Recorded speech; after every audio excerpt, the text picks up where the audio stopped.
여러분, 동네를 걷다 보면 이런 가게 본 적 있으시죠? 낡은 간판, 먼지 쌓인 유리창, 어둑한 매장 안. 들여다보면 온갖 공구와 부품들이 뒤엉켜 있는 철물점. 그런데 묘하게 이상합니다. 손님이 한 명도 없습니다. 오전 10시에 지나가도 텅 비어 있고 오후 3시에 지나가도 사장님 혼자 신문 보고 계십니다. 저 가게 장사가 되긴 하나? 우리는 자연스럽게 이런 생각을 하게 됩니다. 그런데 더 이상한 건 그 가게가 5년이 지나도 10년이 지나도 심지어 20년이 지나도 그 자리에 그대로 있다는 겁니다. 골목 안쪽 카페는 2년마다 주인이 바뀌고 큰길과 치킨집은 1년 만에 간판이 내려가는데 저 철물점만큼은 묵묵히 그 자리를 지킵니다. 도대체 무슨 일이 벌어지고 있는 걸까요? 통계를 보면 더 놀랍습니다. 최근 5년간 전국 철물점 수가 오히려 증가했습니다. 다른 자영업은 폐업 속출인데 철물점만은 늘어나고 있다는 거죠. 평균 영업기간도 15년이 넘습니다. 일반 자영업 평균의 거의 2배입니다. 오늘 그 비밀을 파헤쳐 보겠습니다. 결론부터 말씀드립니다. 철물점은 손님이 없어서 망할 것 같지만 실제로는 우리 눈에 보이지 않는 곳에서 돈을 법니다. 매장은 빙산의 일각일 뿐입니다. 진짜 수익은 물밑에서 돌아갑니다. 우리는 가게를 볼 때 단순한 공식으로 계산합니다. 손님 많음은 장사 잘됨, 손님 없음은 망해가는 중 편의점이나 카페를 기준으로 보면 맞는 공식입니다. 하루에 100명이 와야 300만 원, 200명이 와야 600만 원. 유동인구가 곧 매출이니까요. 하지만 철물점은 이 공식이 통하지 않습니다. 왜냐하면 철물점의 진짜 사업은 매장 안에 있지 않기 때문입니다. 한 철물점 사장님이 이런 말씀을 하셨습니다. 매장요? 그냥 명함이에요. 진짜 일은 밖에서 하죠. 무슨 뜻일까요? 철물점 사장님이 매장에 없는 이유는 손님이 없어서가 아닙니다. 밖에서 일하고 있기 때문입니다.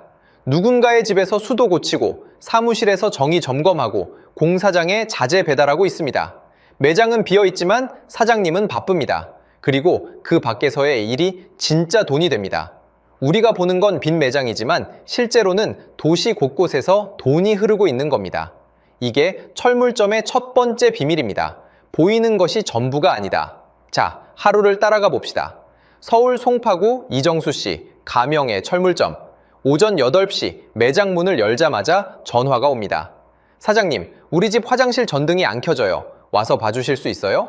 정수 씨가 공구 가방을 챙깁니다. 10분 거리 빌라로 출발합니다. 현장을 보니 LED 전구가 나갔습니다. 5분 만에 교체 완료. 5만 원입니다. 부품값 1만 5천 원, 출장비 3만 5천 원, 첫 번째 수입 5만 원. 매장으로 돌아오는 길에 또 전화가 옵니다. 수도꼭지에서 물이 뚝뚝 떨어져요. 인근 다세대 주택으로 향합니다. 패킹을 교체하고 3만 원 받습니다. 오전 2건으로 8만 원, 오후에도 비슷합니다. 콘센트 교체 6만 원, 싱크대 배수구 수리 4만 원, 하루 출장 4건, 총 21만 원. 한 달이면 대략 400만 원에서 500만 원입니다. 매장에서 물건 파는 것보다 훨씬 큽니다. 이게 철물점의 진짜 주력 사업입니다. 그런데 중요한 포인트가 있습니다. 출장을 가려면 매장이 있어야 한다는 것. 사람들은 동네 철물점이라는 신뢰를 보고 전화합니다. 간판이 있고 매장이 있고 몇 년째 그 자리에 있다는 것. 그게 신용입니다. 그래서 매장은 비어 있어도 중요합니다. 판매점이 아니라 신뢰의 증표이자 광고판이니까요. 편의점을 운영한다고 상상해 봅시다. 삼각김밥 유통기한 3일. 못 팔면 폐기합니다. 도시락, 샌드위치, 우유 매일 버립니다. 폐기 비용이 한 달에 수십만 원씩 나갑니다. 스트레스가 이만저만이 아닙니다. 하지만 철물점은 다릅니다. 나사, 볼트, 경첩, 전선, 배관 부속. 10년이 지나도 그대로 팝니다. 먼지만 털면 새 제품입니다. 유통기한 스트레스가 제로입니다. 게다가 물가가 오르면 재고 가치도 오릅니다. 5년 전에 500원에 산 부품이 지금은 1200원에 팔립니다. 재고가 자산이 되는 겁니다. 한 철물점 사장님 말씀입니다. 창고에 쌓인 재고가 3천만 원 어치는 됩니다. 부담이 아니라 안전망이에요. 급할 때 하나씩 팔면 되니까요. 물론 자금이 묶이는 건 사실입니다. 하지만 썩어서 버리는 것보다는 훨씬 낫습니다. 시간이 약이 되는 재고. 이게 철물점이 버티는 두 번째 비밀입니다. 일반 손님은 하루에 5명 옵니다. 전구 하나 사고 나사 몇 개 사고 테이프 한 롤 삽니다. 합해봤자 5만 원. 하지만 오후 3시 인테리어 기사가 들어옵니다. 사장님, 전선 50m, 배관 부속 세트, 실리콘건 3개 주세요. 계산기를 두드립니다. 35만 원입니다. 이 사람은 일주일에 2번 옵니다. 한 달이면 280만 원. 이런 단골업자가 5명만 있어도 월 1,400만 원입니다. 일반 손님 매출을 가볍게 넘어섭니다. 철물점의 진짜 고객은 일반인이 아닙니다. 전기기사, 배관기사, 인테리어 업자, 시설관리업체. 이들은 철물점 없이는 일을 못합니다. 공사 중에 부품이 모자라면 당장 달려와야 하니까요. 그래서 관계를 맺습니다. 외상도 해주고, 급할 때 배달도 해주고, 필요한 부품 미리 챙겨주고. 이 관계가 지속되면 안정적인 수입이 됩니다. 경기도 안양의 한 철물점은 인근 건설 현장 20곳과 거래합니다. 각 현장에서 한 달에 평균 30만 원씩만 사가도 월 600만 원입니다. 일반 손님 신경 안 써도 되는 수준입니다. 편의점은 손님 한 명이 평균 3,000원 씁니다. 100명이 와야 30만 원입니다. 하지만 철물점은 다릅니다. 손님 한 명이 평균 3만 원에서 5만 원 씁니다. 드릴 하나 8만 원, 전선 한 뭉치 6만 원, 공구 세트 12만 원. 조금만 집어도 금액이 큽니다. 특히 업자가 오면 한 번에 50만 원, 100만 원씩 결제합니다. 손님 수는 적어도 객단가가 압도적으로 높습니다. 그래서 하루에 10명만 와도 매출이 40만 원, 50만 원 나옵니다. 편의점이 100명 받아야 하는 금액을 10명으로 만드는 겁니다. 효율이 완전히 다릅니다. 동네에 초등학교가 있습니다. 학교는 매년 시설 유지 예산이 나옵니다. 정우 교체, 청소 도구 구매, 간단한 수리 부품. 연간 500만 원 정도 집행됩니다. 이걸 어디서 살까요? 대형마트? 온라인? 아닙니다. 담당 행정실 직원이 가까운 철물점에 전화합니다. 이번 달에 형광등 50개, 청소 도구 세트 10개 필요합니다. 견적 주세요. 철물점 사장님이 견적을 냅니다. 학교는 세금 계산서 받고 정식으로 구매합니다. 한 달에 40만 원에서 50만 원씩 1년 내내 지속됩니다. 여기에 동사무소, 주민센터, 공공체육관까지 더해지면 월 100만 원에서 150만 원의 안정적인 수입이 보장됩니다. 경기가 나빠도 손님이 줄어도 이 돈만큼은 꼬박꼬박 들어옵니다. 공공기관 예산은 매년 반복되니까요. 부산 해운대의 한 철물점은 인근 구청, 도서관, 복지관 3곳과 거래합니다. 연간 1,800만 원 규모입니다. 사장님 말씀입니다. 이 거래만 있으면 최소한 적자는 안 납니다. 나머지는 플러스예요. 편의점을 24시간 돌리려면 알바 3명이 필요합니다. 한 달 인건비 700만 원. 카페는 주문받고 커피 만들 사람 2명. 월 500만 원. 식당은 홀서빙, 주방 보조까지 3명에서 4명. 월 800만 원 이상. 하지만 철물점은 사장님 혼자 돌립니다. 아니면 부부가 함께 하거나. 인건비 0원입니다. 손님이 적으니까 가능한 구조입니다. 출장 갈 때도 혼자 가고 매장 지킬 때도 혼자고. 한 달에 500만 원 버는 철물점과 500만 원 버는 편의점. 겉으로 보면 같지만 속은 완전히 다릅니다. 편의점은 인건비 빼면 마이너스. 철물점은 인건비 없으니 순수익 500만 원. 고정비 차이가 생존을 결정합니다. 편의점이나 카페는 돈만 있으면 누구나 차릴 수 있습니다. 그래서 경쟁이 치열합니다. 한 블록에 편의점 3개, 카페 5개, 서로 죽기 살기로 싸웁니다. 하지만 철물점은 다릅니다. 창업하려면 전문 지식이 필요합니다. 전기, 배관, 공구, 부품 규격, 재료 특성. 최소 몇 년은 현장에서 일해봐야 알 수 있는 지식입니다. 손님이 이 나사랑 호환되는 볼트 있어요? 라고 물으면 바로 답해야 합니다. 못하면 신뢰를 잃습니다. 게다가 초기 재고 비용도 큽니다. 품목을 다양하게 갖춰야 하니까요. 나사만 해도 수십 종류, 배관 부속도 규격별로 전부. 재고 투자만 2천만 원에서 3천만 원 들어갑니다. 그래서 아무나 못합니다. 이게 기존 철물점들에게는 보호막이 됩니다. 새로운 경쟁자가 쉽게 안 생기니까요. 요즘 대부분의 물건은 인터넷이 더 쌉니다. 하지만 철물은 다릅니다. 긴급성 때문입니다. 지금 당장 수도가 터졌는데 택배로 이틀 기다릴 수 있습니까? 문고리가 떨어졌는데 내일까지 기다릴 수 있습니까? 공사장에서 부품 하나 모자란데 당일 배송도 너무 늦습니다. 동네 철물점으로 달려가면 10분 만에 해결됩니다. 게다가 규격 상담이 필요합니다. 내가 필요한 나사가 정확히 몇 밀리인지 모릅니다. 이 배관에 맞는 소켓이 뭔지 모릅니다. 온라인으로는 주문이 불가능합니다. 하지만 철물점 가면 사장님이 보고 바로 이거요 해줍니다. 심지어 낮게 구매가 가능합니다. 온라인은 10개 세트로만 파는데 철물점은 1개만 사도 됩니다. 이 세 가지, 긴급성, 상담, 낮게 때문에 온라인이 절대 대체 못합니다. 대전 유성구 박민호 씨 가명의 하루를 따라가 봅시다. 오전 8시 매장 문을 엽니다. 커피 한 잔 마시며 오늘 스케줄 확인. 8시 30분 첫 전화. 근처 아파트 세입자.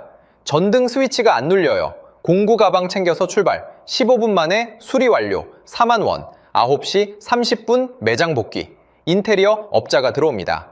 사장님, 오늘 쓸 자재 좀 챙겨주세요. 전선, 배관 부속, 실리콘건. 계산 38만 원. 외상이요. 네, 월말에 정산하죠. 10시 구청시설과에서 전화. 청소도구 견적 보내주세요. 카톡으로 견적서 전송. 43만 원 규모. 11시 매장 앞을 지나가던 할머니 한 분 들어오십니다. 손전등 건전지 있어요? 네, 여기요. 2,000원. 12시 점심. 매장 뒤에서 컵라면. 1시 배관 기사에게서 전화. 긴급이요. 지금 공사 중인데 부품이 안 맞아요. 현장으로 달려갑니다. 부품 확인하고 교체용 가져다 줌. 12만 원. 3시 매장 복귀. 주택 주인에게서 전화. 방수 공사 견적 좀 내주세요. 현장 방문 약속 잡음. 내일 오전 10시. 4시 조용한 시간. 재고 정리하고 내일 출장 준비. 5시 30분 전기 기사 들어옵니다. 사장님, 이번 주 쓸 거 한꺼번에 가져갈게요. 케이블, 스위치, 콘센트 등등. 계산 56만 원. 6시 매장 정리하고 마감. 하루 총계. 출장 3건. 20만 원. 업자 판매 2건. 94만 원. 일반 판매. 2,000원. 공공기관 주문. 43만 원. 다음 주 입금 예정. 하루 실수입 약 114만 원. 매장은 하루 종일 한산했습니다. 일반 손님은 2명뿐이었습니다. 하지만 돈은 계속 들어왔습니다. 보이지 않는 곳에서. 물론 모든 철물점이 잘 되는 건 아닙니다. 망하는 곳도 있습니다. 어떤 경우일까요? 첫째, 출장 서비스를 안 하는 경우. 매장 판매만으로는 수익이 안 나옵니다. 요즘 사람들은 공구를 온라인으로 삽니다. 출장과 현장 서비스 없이는 버티기 힘듭니다. 둘째, 재고를 과도하게 쌓는 경우. 철물은 안 썩지만 자금이 묶입니다. 5천만 원 재고를 쌓아놨는데 안 팔리면 현금 흐름이 막힙니다. 월세 내고 생활비 쓰려면 현금이 필요한데 돈이 전부 재고에 묶여 있으면 위험합니다. 셋째, 관계 관리를 못하는 경우. B2B 거래는 관계가 핵심입니다. 업자들과 신뢰를 쌓지 못하면 단골이 안 생깁니다. 무뚝뚝하고 불친절하고 외상도 안 해주면 업자들이 다른 곳으로 갑니다. 넷째, 입지를 잘못 잡는 경우. 너무 외진 곳에 있으면 출장 방향이 넓어집니다. 시간이 오래 걸려서 하루에 처리할 수 있는 건수가 줄어듭니다. 반대로 임대료가 너무 비싼 곳에 있으면 고정비 부담이 큽니다. 다섯째, 시대 변화를 못 따라가는 경우. 요즘 젊은 세대는 전화보다 카톡으로 문의합니다. 모바일 결제를 선호합니다. 현금만 받고 전화로만 예약받으면 젊은 고객을 놓칩니다. 정리하면 이렇습니다. 철물점은 무조건 안 망하는 업종이 아닙니다. 조건이 맞아야 버팁니다. 출장을 적극적으로 하고 거래처를 꾸준히 관리하고 재고를 적절히 유지하고 시대 변화에 대응해야 합니다. 미래 전망은 어떨까요? 철물점은 앞으로도 살아남을 것입니다. 왜냐하면 수리 수요는 절대 사라지지 않기 때문입니다. 사람이 집에 사는 한 수도는 새고 정우는 나가고 문고리는 부러집니다. 이걸 고칠 사람은 항상 필요합니다. 게다가 1인 가구가 계속 늘어납니다. 혼자 사는 사람은 집 고장나면 스스로 못 고칩니다. 공구도 없고 기술도 없고 시간도 없습니다. 그래서 철물점에 전화합니다. 전구 하나 갈아 끼우는 것도 선반 하나 다는 것도 다 맡깁니다. 1인 가구가 40%를 넘는 시대. 철물점에게는 기회입니다. 또한 주택이 노후화되고 있습니다. 20년, 30년 된 아파트가 많습니다. 오래된 집일수록 고장이 자주 납니다. 배관이 새고 전기가 이상하고 벽에 곰팡이가 핍니다. 수리 수요는 오히려 증가 추세입니다. 하지만 변화도 있을 겁니다. 모바일 대응이 필수가 될 것입니다. 카톡 상담, 앱 예약, 계좌 이체나 카드 결제 지원. 이런 걸 잘하는 철물점은 젊은 고객까지 확보합니다. 반대로 현금만 전화로만 하는 곳은 점점 어려워질 수 있습니다. 또한 현대화된 철물점이 등장하고 있습니다. 깔끔한 인테리어, 체계적인 재고 관리, 전산 시스템, 지저분하고 어두운 이미지를 벗고 편의점처럼 밝고 쾌적한 공간, 젊은 여성 고객도 편하게 들어올 수 있는 곳, 이런 신형 철물점이 늘어날 겁니다. 앞으로는 전통형과 현대형이 공존하는 시대가 될 것입니다. 골목 안 낡은 철물점은 단골 중심으로, 큰 길가 신형 철물점은 젊은 층 중심으로 각자의 영역에서 살아남을 겁니다. 다음에 동네 철물점 앞을 지나가게 되면 한 번 더 들여다보세요. 손님이 없어 보여도 속단하지 마세요. 사장님은 지금 누군가의 집에서 수도를 고치고 있을 수 있습니다. 업자가 카톡으로 주문을 넣고 있을 수 있습니다. 구청에서 다음 달 납품 준비를 하고 있을 수 있습니다. 보이는 게 전부가 아닙니다. 철물점은 우리 눈에 보이지 않는 곳에서 돈을 법니다. 출장 서비스, B2B 거래, 공공기관 유지보수, 긴급 수요 대응, 매장은 빙산의 일각일 뿐입니다. 진짜 수익은 물밑에서 조용히 흐릅니다. 이게 바로 손님 없는 가게가 20년을 버티는 이유입니다.